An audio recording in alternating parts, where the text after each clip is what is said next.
said something about your morning routine. So was a part of kind of what helped you kind of dig yourself out? Yeah. I mean, the thing I admired most about my ex was her, I saw this book, The Daily Stoic. She's a very stoic person, right? She's unbothered by things, but not because of lack of care, but because of her self-awareness. And so the understanding that I dove into stoicism. And so I've accumulated some different habits, but my morning routine basically is a mind shift and a win for the day. So I start off my morning. The very first thing I do is I have a journal I keep by my bed. That's my worry journal.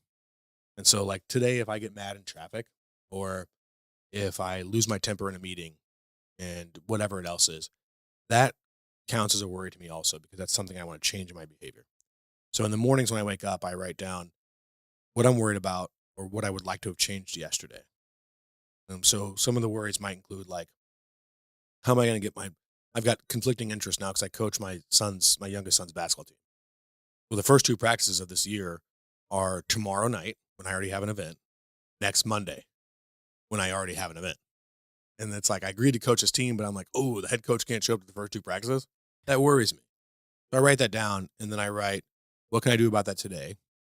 What can I do about it this week, this month? The same as I blew up yesterday. What can I do differently next time? How can I effectively make that change and create a habit so that it's second nature? And that gets that out of my brain onto paper. But now it's not pulling at me during the day.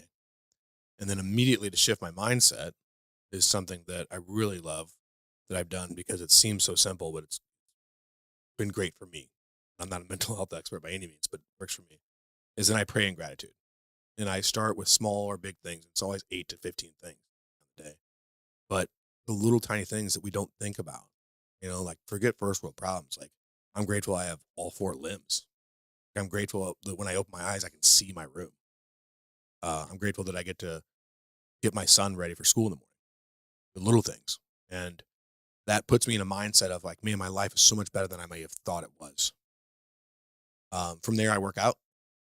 Um, I find that not only does it scientifically release endorphins and all that Sure. sort of stuff, but it's part of my mindset. So what happens is that after I work out or during a workout, I'll listen to an audiobook to try and learn something, or I'll watch a documentary about how to do something. Like one of the most obscure ones was like how to start a t-shirt company. Never will I start a t-shirt company, Mm. but now I know how. You know how? Like Well, so. And then after that learning period, then I will listen to Proverbs or audio Bible to kind of strengthen my spirit a little bit, and then some self affirmation stuff. Usually is my last thing on the way, like Stuart Smalley type shit, right? Like I am good enough, I am strong enough, I am worthy of love. Because when you speak positively to yourself, it has the same effect as when you're speaking positively to somebody else or negatively to somebody else. You're the most important person in your life for your own kids because it's face mask mentality, right. right? So because of those habits and living that daily routine, if I have a bad moment or a bad day, I don't know the last time I had a bad day. I've had bad moments because no matter what that moment is, I know tomorrow's gonna be better because I'm stronger, closer to God, mentally healthier, I'm more self-aware, I'm a better version of myself, no matter what happens throughout that day. So I get to start tomorrow with anew. I think that's great. Oh, Yeah, I mean, I know so many people that like one little thing will go wrong in a day, and the next thing you know, their entire day is ruined. Yeah, It's like just like you said, it's just a moment. All in right. all, you probably had a really good day, but all in all, you're going to let one moment that might have lasted for 5 minutes screw up the remaining 23 hours and 55 minutes. Like, Yeah, yeah, I think that's part of kind of where that gratitude piece falls in, at least for sure. in my, where I have a bad moment or a bad, I have a phone call, a deal falls apart, I have something happen. It's like I got to remind myself of all the other great things I have in my life right. before, and that kind of helps dig me personally. Yeah, it's like you're putting yourself in a mental prison. And I didn't even realize 'cause I used to tell my sons about it all the time, and I still do. My youngest one's real big on it. Like something bad will happen to him. He'll be a grump for a long time. Probably seen it. Mm. And I just sit down and talk to him. So him and I have an agreement too. We made 6 months or so ago. And no yelling and screaming or spanking anymore. It's just, and I was never like huge on spanking. I think 4 times his life, but We don't do that. We talk about things, because something I had read about when everything your kid does wrong, quote unquote, has a disciplinary action attached to it, at some point they become liars To avoid the punishment. because they don't want to get punished.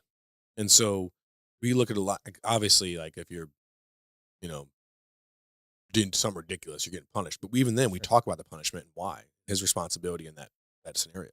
What could you have done differently? And if during that conversation, I come to the conclusion that he understands what he could have done differently, takes on responsibility, okay, cool, try that next time, right? And then there's no punishment per se. Just you had to talk about it. You learned a lesson. And since we've started doing that, he opens up. And like I just let him talk sometimes. And other times there needs to be a punishment. And we're like, all right, so could you have done that differently? Yeah. Who's responsible for that? Because he always tries to scapegoat, most kids do. Well, if so-and-so wasn't doing this, I wouldn't have laughed and outburst. Or if so-and-so hadn't called me stupid, I wouldn't have pushed him. Okay, well, we can't control him, but we control our actions. So we're going to go without electronics for 2 days. Deal? Yeah. Okay, but mad at me right now. Did I do this? Is my responsibility? Or was it your actions that get these things taken away? My responsibility. Okay, cool. As long as we know that. So then usually by like 3 hours, once he processes, he'll be chill. Yeah. Gets that. Yeah, we were talking about that yesterday when we were sitting up at the club, and I was telling him, I told him about the book that we're reading right now, and that's a lot of the premise around it, which, it's two things can be true at once. So like, yeah, your child could be bad, but your child's not a bad person. Like they could have He made a bad choice. he made a bad choice, but he's not a bad person. He can still be a good person, and you can still punish him, and but he can still feel sad about it. And it's just I've learned a lot so far from reading this book, and like I said, I'm pretty far behind. I think about 100 pages in. I still got some. Yeah, we're about the same spot. Yeah, I so got got some catching up to do. Well, I've got a week in Florida to catch up on that. So there you go. Yeah. So maybe I'll just audiobook it and listen to it on the way down there. Yeah, I'd be lying to you if I've already planned. I'm like, I'm gonna need to audiobook the last half of this because I feel like I'm not gonna make it. Well, that's I mean, I feel like I learned better at that, or at least I can consume it. I almost can consume it faster for sure, but like I don't know, Right. something about hearing it. I'm just such a big like podcast listener, and Yeah. it's just like how I consume so much is just through listening because it's like I can do other things while I'm doing it. Like I'll throw one headphone in and like do the dishes or come down here and do like work or whatever. I go outside and pick up the yard or pick up dog poop or whatever. I can do it with a headphone in and consume while I'm doing something else, which is why I like doing it like that. Yeah, and I'll listen to it and then like kind of pick out key points and then go back and like reread those so I can better understand it. Yeah, no, Dalton and I are driving down Saturday, so Melissa and him are reading the book as well. So him and I can knock out the book, rub it in Melissa's face while she's down there trying to figure that out. Yeah, because we're gonna do a podcast with my wife and then his ex-wife, and just do like this parenting kind of like after we read this book about it and kind of review it together. Yeah. So, because we do that once a month, we do a book review where him and I read a book Yeah, together. was that one that I told you about last night? Yeah. Good Inside. Yeah, I wrote it down. I'm going to check it out too. Yeah, so I'm going to audiobook it. Yeah, okay. Yeah. I wonder if your comprehension is, because you guys are both high performers career wise too. So like, I wonder if it's something about the thought of I'm spending this time reading right now.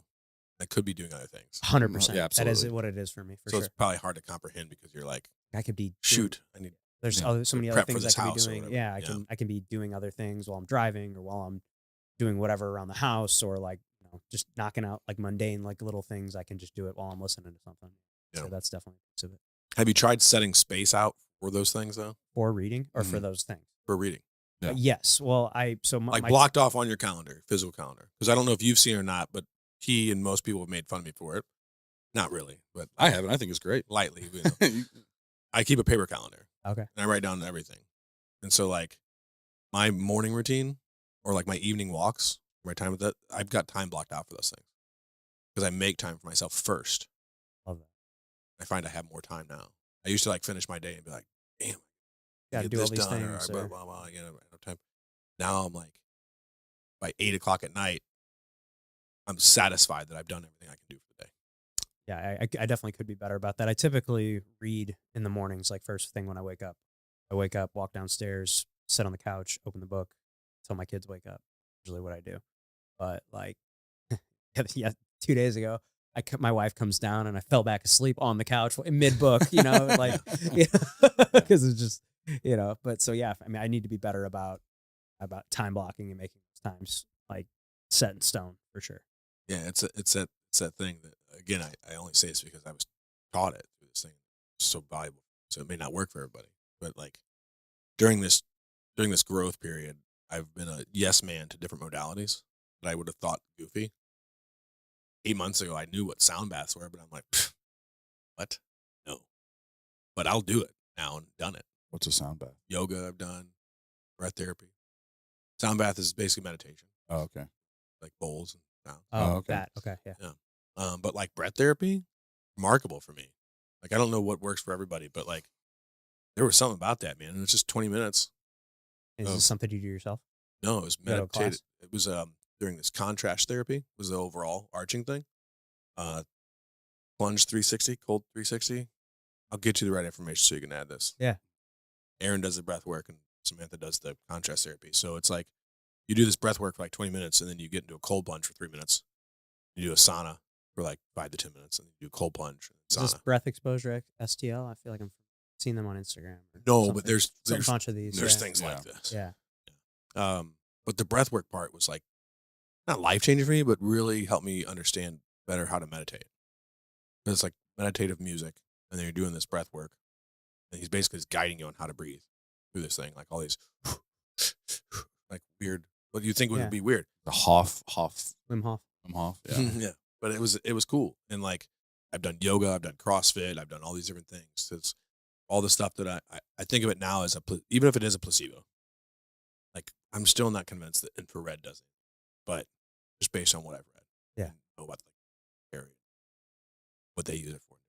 So I'm like, whatever. But I do it all the time, and in my brain, it's helping me stay young. Yeah. Right. And so 100%. I think that the placebo effect we know scientifically is a thing. So I'll try any modality because of some people, your mind heals a lot. Your mind can heal physical pain or like cancers and Yeah. stuff, right? Like there's these studies that show this For sure. thought process. So I try everything modality wise if it's healthy. I don't look at it as hokey. I haven't done tarot reading. Yeah. I don't know. I don't know if I'm that naivete to go the Miss Cleo route, but Yeah. anything physical or mental that could be of a healthy capacity, I try it out.